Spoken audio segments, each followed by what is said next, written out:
গরমের তীব্রতা কমানোর জন্য প্রত্যেকটা মানুষ প্রচুর পরিমাণে গাছ লাগানোর চেষ্টা করবেন।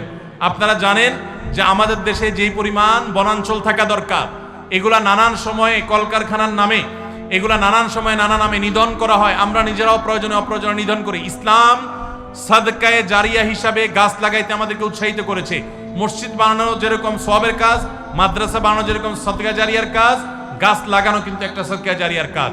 আমরা গত বছর আসুন্নাহ ফাউন্ডেশন থেকে 1 লক্ষ গাছ লাগিয়েছি সারা দেশে। আপনাদের নওগাঁ জেলাও লাগানো হয়েছে এবং সারা দেশে আমরা প্রচুর পরিমাণে লেবুর গাছ লাগিয়েছি, আম গাছ, পেয়ারা গাছ ইত্যাদি আমরা লাগিয়েছি। আপনি নিজের জায়গায় হলে তো ভালো, না হলে আরেকজনের জায়গায় নিজের খরচে লাগান। ভাই গাছটা আপনি ভোগ করেন, আমি লাগাই সব কামাই করলাম।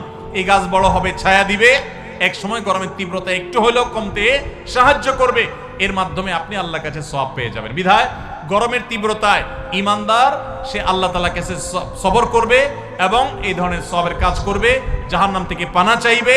এবং বিশেষ করে গরমের দিনে রোজা রাখা একটু কষ্টের, ওই কষ্টের সময় রোজা রাখার আবার সওয়াব আছে। সোমবার বৃহস্পতিবার রোজাগুলো একটু কষ্ট করে রাখবেন।